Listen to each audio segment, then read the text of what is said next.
नमस्कार, आप देख रहे हैं मनी 9। स्वागत है आप सभी का गोल्ड की दुनिया के सबसे अनोखे शो गोल्ड सेंट्रल में। गोल्ड सेंट्रल सीरीज का ये शो ऐसे समय पर आया है जब गोल्ड और सिल्वर की कीमतों पर हल्का दबाव देखा जा रहा है। सोने का भाव तो रिकॉर्ड ऊंचाई छूकर वापस लौटा है। ऐसे में अब बड़ा सवाल बनता है कि मौजूदा गिरावट पर सोने या चांदी को खरीदना चाहिए या नहीं। आज के गोल्ड सेंट्रल में इस सवाल का जवाब तलाशने की कोशिश करेंगे। इसके अलावा गोल्ड और सिल्वर के इंपोर्ट पर लगने वाले टैक्स में हुए बदलाव पर भी बात करेंगे। गोल्ड की स्मगलिंग और इंपोर्ट के आंकड़ों की भी जानकारी होगी और हमेशा की तरह गोल्ड के ETF और सेंट्रल बैंकों की खरीद और बिकवाली के आंकड़े तो हैं ही। और भी बहुत कुछ है खास आज के गोल्ड सेंट्रल में, तो शुरू करते हैं गोल्ड सेंट्रल का सफर और सबसे पहले देखते हैं कि गोल्ड सेंट्रल में आज क्या कुछ खास रहने वाला है। तो सबसे पहले बात हम करेंगे कि गोल्ड और सिल्वर पर कितना लगेगा इंपोर्ट टैक्स। जी हाँ, ये सवाल इसलिए महत्वपूर्ण हो जाता है क्योंकि बदलाव हुए हैं बजट के अंदर। अभी की स्थिति क्या है, इस पर हम विस्तार से चर्चा करेंगे। इसके अलावा हम बात करेंगे कि सोने के आयात में कितनी गिरावट देखने को मिली है, इसके भी आंकड़े हम आपको देंगे। और अभी जो मौजूदा स्तर देखने को मिल रहा है उसमें क्या सोने और चांदी में निवेश का मौका बन रहा है या अभी थोड़ा इंतजार करना चाहिए। इन तमाम विषयों पर अपने एक्सपर्ट के साथ करेंगे विस्तार से चर्चा, लेकिन सबसे पहले नजर डालते हैं सुर्खियों पर। नहीं थम रही गोल्ड ETF की सोने में बिकवाली। 33 महीने के निचले स्तर पर आई होल्डिंग। जनवरी में बेचा 26 टन से ज्यादा सोना।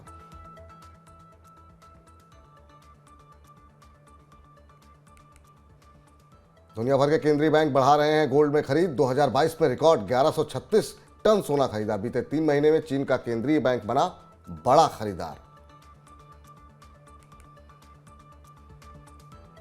चांदी पर बढ़ा आयात शुल्क। सोने की तर्ज पर लागू होगी इंपोर्ट ड्यूटी। गोल्ड के आयात शुल्क में भी हुआ बदलाव।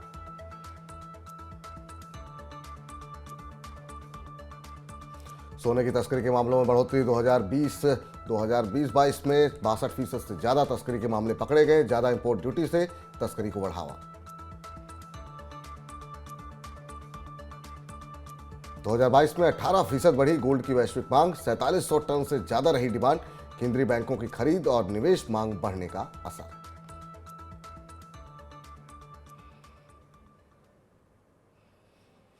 चलिए, तो वक्त हो गया है आज के हमारे खास मेहमान से आपको रूबरू कराने का। और आज के हमारे खास मेहमान हैं अजय केडिया जी, जो कि केडिया कमोडिटीज के निदेशक हैं। अजय जी, बहुत बहुत आभार, अभिनंदन आपका आज के इस कार्यक्रम में शामिल होने के लिए, मनी 9 के इस मंच पर आने के लिए।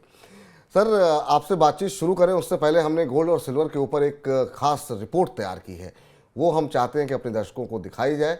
और इस पर हमने बातचीत की है सोने चांदी की इंपोर्ट ड्यूटी में हुए बदलाव को लेकर के। क्या कुछ बदलाव हुए हैं, इस तमाम जानकारी को लेकर के देखिए हमारी ये खास रिपोर्ट।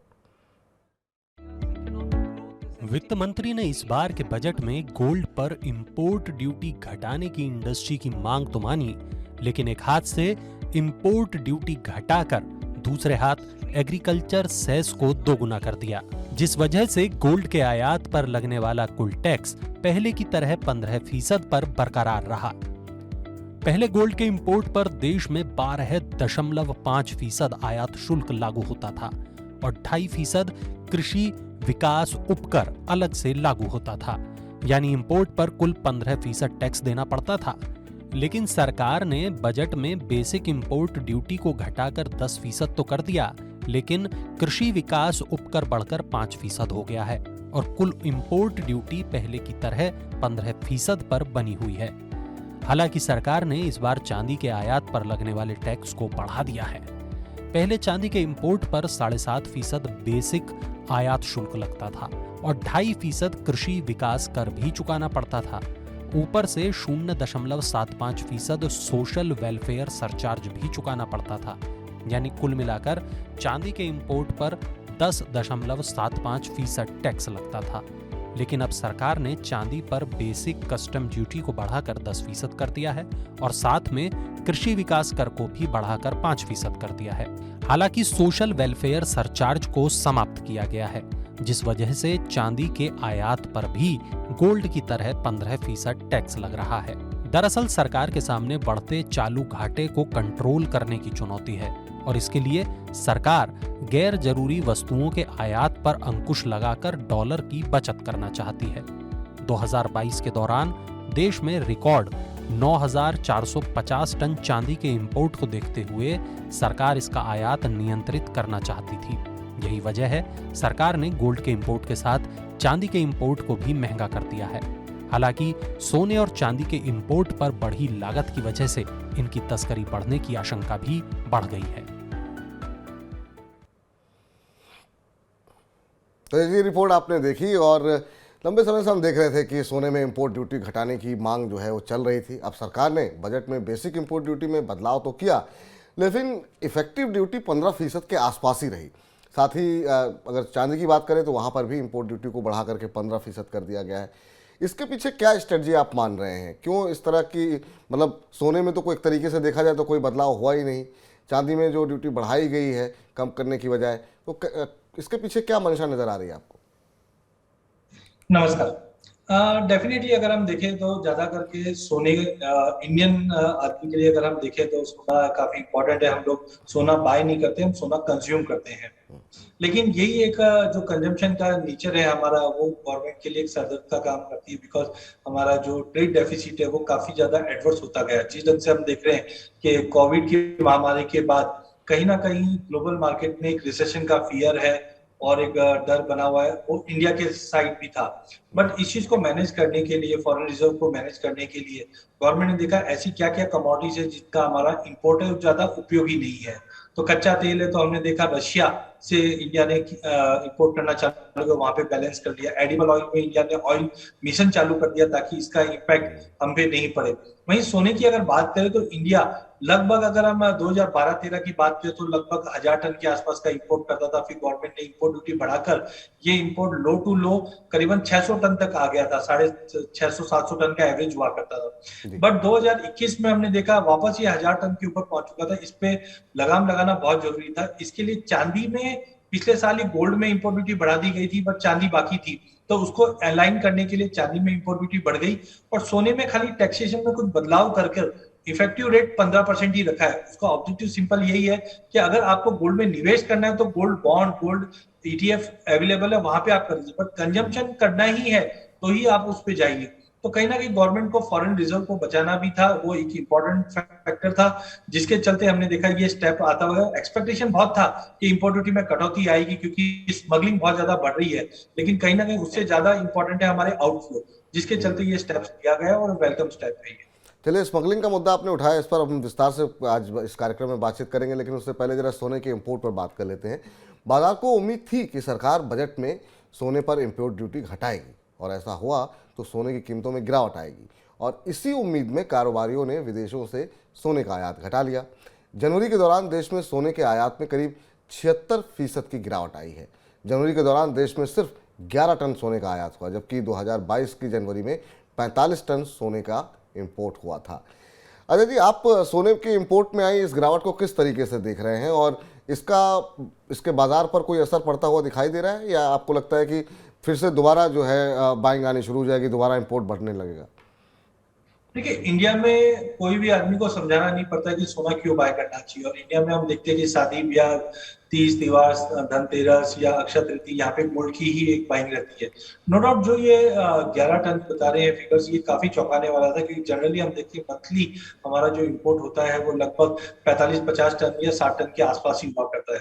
बट इसके दो कारण थे। जनवरी में अगर आप देखेंगे तो सोने के भाव अपने चरम पे पहुंच चुके थे। अक्टूबर से सोने में जो तेजी आई, एक बार हमने देखा यूएस में फेड के जो स्टेटमेंट्स आए थे वो डॉविश होते गए थे, लेकिन उसके बावजूद गोल्ड को सपोर्ट मिला था। रुपए में गिरावट है, ये भी कहीं ना कहीं बड़ा फैक्टर था। तो ऊंचे भाव के चलते डिमांड में थोड़ा डिटोरेट था। वहीं दिसंबर में आप देखिए तो वैसे भी शादी ब्याह का सीजन जो रहता है वो 10 दिसंबर तक रहता है। 10 दिसंबर से 14 जनवरी के बीच में ठहराव रहता है, तो उसका भी एक असर था। पर ऊंचे भाव की वजह से ये इम्पैक्ट आया था। तो मुझे लगता है कि एक अच्छा ये भी था कि इंपोर्ट्स में थोड़ी सी कमी दिखी थी। बट गवर्नमेंट को कंसर्न ये था कि फिर से हम 750 टन के आसपास पहुंच रहे थे, तो इसलिए विराम लगाना बहुत जरूरी था, जो गवर्नमेंट ने ये एक्शन लिया। बट फिजिकल में मेरे को नहीं लगता कोई इतना बड़ा इम्पैक्ट पड़ेगा, बिकॉज गोल्ड की जो बाइंग इंडिया में की जाती है वो सेंटिमेंटल बाइंग है, हमारी रिचुअल से जुड़ी हुई है। तो जो एक्चुअल बायर है वो कंटिन्यू रहेंगे। इन्वेस्टमेंट के लिए हमारे पास गोल्ड गोल्ड सोवेनियर बॉन्ड या गोल्ड ईटीएफ अवेलेबल है, वहां पे वो पूर्ति कर देता है। तो आई थिंक इतना कोई बड़ा इम्पैक्ट नहीं पड़ेगा, बट एक सेंटिमेंटल इम्पैक्ट जरूर पड़ा है इम्पोर्ट ड्यूटी से। चलिए, एक सेंटिमेंटल इम्पैक्ट देखने को मिल रहा है। लेकिन अभी जो जैसा कि आप जिक्र कर रहे थे स्मगलिंग को लेकर के, इधर हम देख रहे हैं सोने के इंपोर्ट पर ज़्यादा टैक्स की वजह से सोने की तस्करी को बढ़ावा मिल रहा है। 2020 से 2022 के दौरान देश में सोने की तस्करी के तमाम मामले सामने आए हैं और इसमें करीब 62% की बढ़ोतरी देखने को मिली है। 2020 में तस्करी के 2567 मामले पकड़े गए थे, जिनमें 2155 किलो सोना जब्त हुआ था और 2022 के दौरान तस्करी के मामलों का आंकड़ा बढ़ करके 3982 तक पहुंच गया। इनमें पकड़े गए सोने की मात्रा भी बढ़ करके 3502 किलो हो गई। तस्करी के ये वो मामले हैं जो कि सामने आए हैं और बड़ी संख्या में ऐसे मामले होते हैं जो कि पकड़ में नहीं आते और उनके जरिए सैकड़ों टन सोना तस्करी के रास्ते भारत पहुंचता है। वर्ल्ड गोल्ड काउंसिल की रिपोर्ट कहती है कि 2022 के दौरान 160 टन सोना तस्करी के रास्ते भारत पहुंचा है। अजय जी, इसको लेकर के तमाम कोशिशें की जा रही हैं, इंपोर्ट ड्यूटी घटाने की बात की जा रही है, लेकिन बहुत ज़्यादा इस पर रोक लगती हुई नहीं दिखाई दे रही है और साल दर साल ये आंकड़े जो है वो बढ़ते हुए दिखाई दे रहे हैं। इस पर आप क्या कुछ कैसे देख रहे हैं कि कैसे इस पर रोक लगाई जा सकेगी? देखिए, डेफिनेटली लीकेजेस देखो हर सिस्टम में होता है और कहीं ना कहीं आज इंडिया ज्योग्राफिकली इतना बड़ा देश है कि कहीं ना कहीं से कुछ ना कुछ सोर्स निकलकर, कभी हम देख रहे हैं कि दुबई रूट से भी काफी सस्ता हो जाता है। लेकिन मेजर कारण जो है तस्करी का वो अट्रैक्टिव बनाता है टैक्सेस को लेकर, क्योंकि अगर हम इंडिया की अगर इम्पोर्ट ड्यूटी देखें तो टॉप इम्पोर्ट ड्यूटीज में आता है, जहाँ पे 15% अगर हम देखें दूसरे देशों के मुकाबले हमारे पे महंगा है सोना, तो डेफिनेटली ये बढ़ती हुई दिखाई देगी। लेकिन नो डाउट गवर्नमेंट ने पोर्ट्स के ऊपर, एयरपोर्ट्स के ऊपर काफी सख्त हम बोल सकते निगरानी भी रखी है, बट कहीं ना कहीं थोड़े बहुत लीकेजेस डेफिनेटली होते जरूर है। बट आई थिंक गवर्नमेंट अपना काम पूरा कर रही है, बट डेफिनेटली मुझे नहीं लगता है कि कोई मेजर चेंजेस आएगा। लेकिन आई थिंक एक सदर जरूर है, क्योंकि 100 टन के आसपास का अगर इंपोर्ट होता है तो कहीं ना कहीं इसकी खामियाजा इकोनॉमी को ही भरना पड़ता है। जी, इस बीच गोल्ड के बाजार को दिशा देने में दुनिया के दिग्गज गोल्ड ईटीएफ्स की खरीदारी या बिकवाली का ट्रेंड काफ़ी अहम भूमिका निभाता है और 2022 में गोल्ड के ईटीएफ्स ने मई से लेकर इस साल जनवरी तक हर महीने अपने रिजर्व से गोल्ड बेचा है। जनवरी अंत तक दुनिया के सभी गोल्ड ईटीएफ्स की कुल होल्डिंग घटकर 3446 टन बची है, जो 33 महीने का निचला स्तर है। जनवरी में वैश्विक गोल्ड ईटीएफ्स की होल्डिंग 26 टन घटी है। बीते नवंबर और दिसंबर के दौरान इनकी बिकवाली में कुछ कमी जरूर आई थी, लेकिन जनवरी में बिकवाली फिर से बढ़ गई है। अजय जी, पूरे जनवरी और फरवरी की शुरुआत में ही हम देख रहे हैं गोल्ड की कीमतों में तेजी देखने को मिल रही थी, लेकिन इसके बावजूद हम देख रहे हैं कि वैश्विक गोल्ड ईटीएफ्स अपने रिजर्व से सोना बेचने में लगे हुए हैं।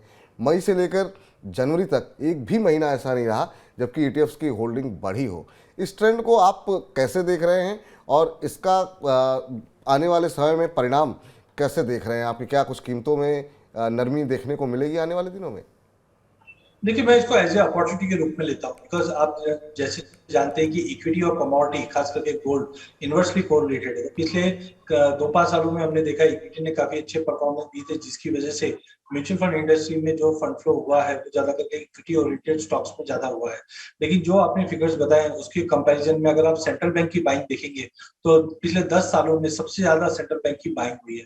तो कहीं ना कहीं ये एक लैगिंग बाइंग सिग्नल है, बिकॉज ईटीएफ अब अपने निचले स्तर पे पहुंच चुकी है और कहीं ना कहीं यहाँ से वापस बाइंग होते हुए दिखाई देगी। जिस ढंग से अनसर्टेनिटी ग्लोबल मार्केट में, रिसेशन के फियर ग्लोबल मार्केट में बने हुए हैं और वैल्यूएशन वाइज भी देखें तो इक्विटी काफी कॉस्टली है। तो कहीं ना कहीं मुझे लगता है कि निचले स्तर पे एक अपॉर्चुनिटी क्रिएट करता है कि जहाँ पे गोल्ड में वापस बाइंग लौटती हुई दिखाई दी। और गोल्ड का इतिहास भी रहा है कि कभी भी जब तेजी आती है तो एक परपेचुअली लंबा व्यू आता है। जैसे हमने 2008 में एक तेजी बनते हुए दिखी थी सोने में, जो 2011 में जाकर खत्म हुई थी। तो मुझे लगता है कि ये ईटीएफ की जो निचले स्तर है ये एक बाइंग अपॉर्चुनिटी क्रिएट करता है, क्योंकि सेंट्रल बैंक अभी भी बाइंग में है। तो I think this is a opportunity for gold to go further ahead. तो निश्चित रूप से आप कह रहे हैं कि एक अपॉर्चुनिटी है सोना खरीदने के लिए, लेकिन गोल्ड ईटीएफ की ये जो बिकवाली है वो कब तक आपको रुकती हुई दिखाई देगी, आपको दिखाई दे रही है? और साथ ही साथ नेट बायर कब से बनेंगे, कब से हम देखेंगे कि दोबारा खरीदारी शुरू कर सकते हैं गोल्ड ईटीएफ्स जो है सोने की?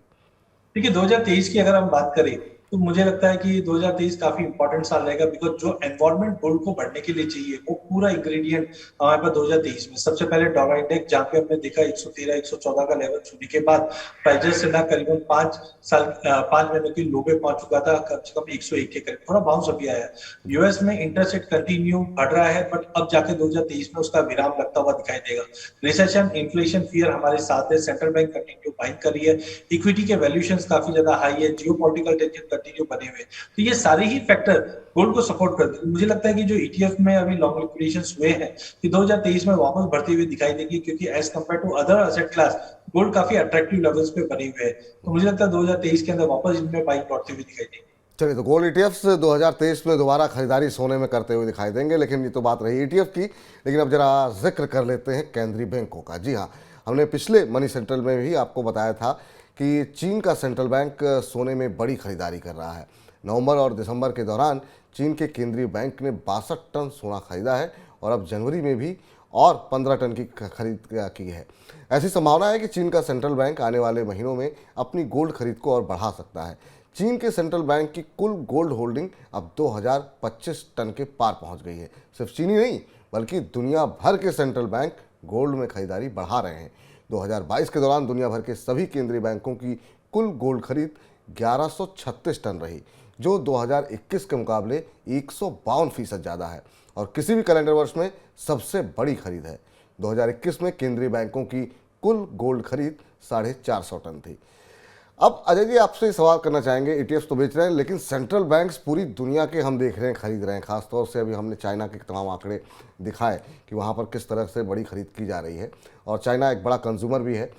आपसे ये जानना चाहेंगे कि इस गोल्ड खरीद का क्या असर होगा और इसके मायने क्या हैं? क्या एक तरीके से जो मंदी के हालात कहीं ना कहीं दिखाई दे रहे हैं उसके चलते खरीदारी हो रही है, या इसके पीछे क्या वजह मानते हैं आप?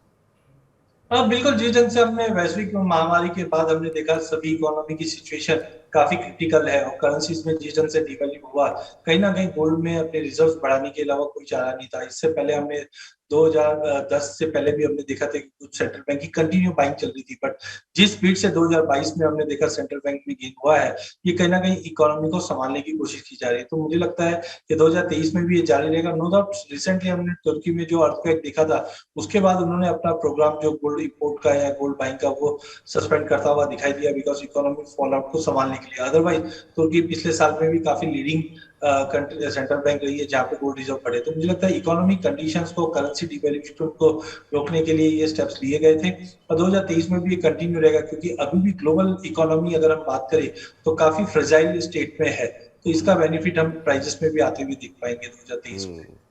चलिए, तो बात रही सोने की, और अभी अजय जी से गोल्ड पे आउटलुक भी लेंगे, तो बने रहिए आखिर तक कार्यक्रम में। लेकिन अब जरा बात चांदी की भी कर लेते हैं। हाल ही में सिल्वर इंस्टीट्यूट ने चांदी की वैश्विक मांग और सप्लाई को लेकर के एक रिपोर्ट जारी की है। रिपोर्ट में ये कहा गया कि 2023 के दौरान वैश्विक स्तर पर चांदी की मांग में 7% से ज़्यादा की गिरावट आ सकती है और कुल मांग 115 करोड़ औंस रह सकती है। 2022 के दौरान मांग 17% बढ़कर 124 करोड़ औंस दर्ज की गई थी। हालांकि 2023 में मांग के मुकाबले सप्लाई कम रहने का अनुमान है। कुल सप्लाई 105 करोड़ औंस अनुमानित है, लेकिन 2022 के मुकाबले सप्लाई में 4% की बढ़ोतरी की भी संभावना है। रिपोर्ट में यह भी कहा गया है कि 2023 के दौरान ग्लोबल मार्केट में चांदी का औसत भाव $23 प्रति औंस के करीब रह सकता है। अब अजय जी, आपसे जानना चाहेंगे कि चांदी की मांग और सप्लाई पर सिल्वर इंस्टीट्यूट की रिपोर्ट को आप किस तरीके से देख रहे हैं और इसका कोई भाव पर असर पड़ता हुआ दिखाई दे रहा है क्या आपको? बिल्कुल, पहला चीज तो जो एवरेज भाव भी अगर देखें तो हम $23 के नीचे है इस वक्त, तो कहीं ना कहीं ये अपॉर्चुनिटी देता है कि चांदी के भाव डेफिनेटली बढ़ेंगे। प्लस अगर हम कोई इन्वेस्टमेंट पॉइंट ऑफ व्यू से भी देखते हैं तो पिछले 10 सालों में चांदी में इतना बड़ा कोई अप्रिशिएशन आता हुआ नहीं दिखाई दिया, और इसको मापा जा सकता है गोल्ड सिल्वर रेशियो से। गोल्ड सिल्वर रेशियो में हमने रिसेंटली देखा था कि 120 तक का लेवल 2020 में चले गया था, और अभी भी अगर आप देखें तो 80 के करीब है। वो बताता है कि सोने के मुकाबले चांदी काफी सस्ती है। इंडस्ट्रियल डिमांड भी काफी ज्यादा है। 2023 में थोड़ी सी कमी बता रहे, बिकॉज अभी भी रिसेशन का फियर जो बना हुआ है उसकी वजह से। बट इन ऑल अगर हम देखें चांदी की जो एप्लीकेशन है पिछले सालों के मुकाबले अब थोड़ा चेंज होता हुआ दिखाई दे रहा है। हम 5G टेक्नोलॉजी के अंदर, सोलर पैनल के अंदर, ईवीज के अंदर सभी जगह पे इंडस्ट्रियल डिमांड बढ़ती हुई दिखाई दे रहे हैं। सप्लाई में थोड़ी बहुत इंप्रूवमेंट जरूर है, बट अभी भी डाउट है, बिकॉज जो cost of supply, cost of mining है वो काफी हद तक बढ़ी है। जिसका एक असर प्राइसेस पे पड़ता हुआ दिखाई देता है। तो आई थिंक इंस्टीट्यूट की रिपोर्ट अपनी जगह सही है, बट जो ग्राउंड लेवल पे हम देख रहे हैं, एक तो कॉस्टिंग बढ़ रही है और साथ में अंडर परफॉर्मिंग रही है as compare to gold silver, तो ये कहीं ना कहीं एक अपॉर्चुनिटी देती है। तो मेरा मानना है कि 2023 के अंदर सोने के मुकाबले चांदी ज्यादा आउट परफॉर्म करते हुए दिखाई देगी। तो सोने के मुकाबले चांदी ज़्यादा आउट परफॉर्म करेगी, और क्या लेवल्स देखने को मिल सकते हैं, आप जरा एक एक करके जो है अजय जी से समझने की कोशिश करते हैं। सबसे पहले सर, गोल्ड पे आपका आउटलुक क्या है आने वाले समय को लेकर के, ये हम जानना चाहेंगे। देखिए, गोल्ड में अगर हम बात करें तो एक्चुअली जब भी कोई महामारी आती है या कोई भी ऐसा कंसर्न होता है तो सोना जल्दी बढ़ता है। तो पिछले साल रशिया यूक्रेन के कंसर्न के बाद हमने सोने में गिरावट देखी, बिकॉज कहीं ना कहीं एक पैनिक सेलिंग थी। बट अक्टूबर ऑनवर्ड्स गोल्ड बढ़ना चालू हुआ है। तो हमारा मानना है 2023 के अंदर कंजर्वेटिवली 62,000 तक के लेवल हम गोल्ड में देख पाएंगे। लेकिन जो रैली हमने पिछले 1.5-2 महीने में देखी, अगर ऐसे ही कुछ रैली बनता हुआ दिखाई दिया तो 64,000 तक का भी लेवल ऑप्टिमिस्टिकली हम देख पाएंगे। जी, तो ये गोल्ड पे राय निकल करके आई है, आप देख सकते हैं अपनी टीवी स्क्रीन पर, अपनी स्क्रीन के ऊपर कि छोटी अवधि में भाव पर दबाव रह सकता है, लेकिन लॉन्ग टर्म में तेजी की उम्मीद है। 3 महीने में कीमतें फिर से 57,000 रुपये के ऊपर जा सकती हैं, और 2023 के अंत तक, यानी साल के अंत तक 62,000 रुपये तक का भाव देखने को मिल सकता है। ये अजय केडिया जी का मानना है। तो यहाँ पर अभी भी इस साल भी तेजी की संभावना बनी हुई है। चलिए, सोने की बात हमने कर ली, अब बात कर लेते हैं चांदी की। चांदी में किस तरह का रुख देख रहे हैं, और आपने जैसा अभी कहा कि आप चांदी को आउट परफॉर्म करता हुआ देखेंगे, तो क्या लेवल देखने को मिल सकते हैं सर?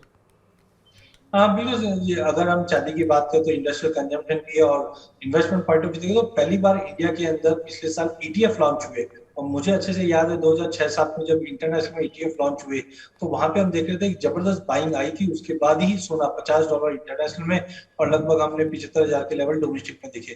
तो ऐसा ही कुछ हाल इस बार लग रहा है, बिकॉज अक्टूबर के अंदर लीजिंग रेट के अंदर एकाएक काफी बड़ा काफी बड़ा जंप आया। तो पिछले 30-40 सालों में हमने देखा जब भी लीजिंग रेट में जंप आता है तो चांदी में एक बड़ा जंप आता हुआ दिखाई देगा। तो मुझे लगता है कि अगर अगले 2-4 महीने की बात करें तो प्राइसेस फिर से 70,000 तक का लेवल दिखा देगा। बट ईयर एंड तक की अगर बात करें तो बैर मिनिमम 85,000 और बट ऑप्टिमिस्टिकली बात करें तो 90,000 तक की लेवल हम चांदी पे आते हुए देख पाएंगे। चलिए, तो 90,000 तक के स्तर देखने को मिल सकते हैं। जो राय है वो ये है कि 3 महीने में चांदी का भाव फिर से 70,000 रुपये का स्तर दिखा सकता है, और साल के अंत तक 85,000 रुपये तक जाने की संभावना है। लेकिन अजय जी कह रहे हैं 90,000 तक का भी स्तर यहाँ पर देखने को मिल सकता है चांदी के अंदर। तो तमाम जो निवेशक हैं उनकी चांदी होने वाली है चांदी के अंदर, तो ये स्थिति यहाँ पर देखने को मिल रही है। अजय जी, आप हमारे साथ जुड़े और तमाम विषयों पर, सोने चांदी पे निवेश को लेकर के हमारे दर्शकों को काफ़ी आपने जागरूक किया। जो तमाम खबरें थी उनका विश्लेषण किया आपने। बहुत बहुत शुक्रिया, आभार, अभिनंदन सर आपका हमारे इस मंच पर जुड़ने के लिए और हमारे दर्शकों का ज्ञानवर्धन करने के लिए। तो चलिए, तो ये फिलहाल स्थिति यहाँ पर देखने को मिल रही है। लेकिन हर बार जब हम कार्यक्रम के अंत पर पहुँचते हैं तो कुछ एक इंटरेस्टिंग जानकारी आपके लिए हम लेकर के आते हैं। तो गोल्ड फन फैक्ट में आज हम आपको बताने जा रहे हैं कि किस तरह की गोल्ड ज्वेलरी सबसे ज़्यादा बिकती है। जी हाँ, ज्वेलरी बिक्री में जो हिस्सेदारी होती है उसमें हार की हिस्सेदारी होती है 15 से 20% के आसपास। वहीं कंगन की बात करें तो ये 30 से 40% होता है, चेन 30 से 40%, कान की ज्वेलरी 5 से 15% और गोल्ड रिंग 5 से 15%। यानी कि कंगन और चेन ये एक बड़ा मार्केट है। कुल बिक्री में हिस्सेदारी इनकी करीब हम देख रहे हैं 30 से 40% के आसपास की हिस्सेदारी होती है। वहीं उसके बाद हार का नंबर आता है जो कि 15 से 20% बिकता है। वहीं कान और गोल्ड रिंग इसकी बिक्री जो है, इनकी हिस्सेदारी बिक्री में ज्वेलरी में खास तौर से काफ़ी कम है, 5 से 15% के बीच रहती है। तो चलिए, फिलहाल गोल्ड सेंटर को यहीं पर समाप्त करते हैं। लेकिन आप निवेश से जुड़े बाकी विकल्पों के लिए मनी9 के साथ बने रहिए, अपनी जेब का ख्याल रखिए। और हमारे चैनल को अभी तक सब्सक्राइब नहीं किया है तो यूट्यूब चैनल को सब्सक्राइब कीजिए। अगर ऐप को डाउनलोड नहीं किया है तो ऐप डाउनलोड कीजिए। लेकिन बने रहिए मनी9 के साथ। फिलहाल के लिए नमस्कार।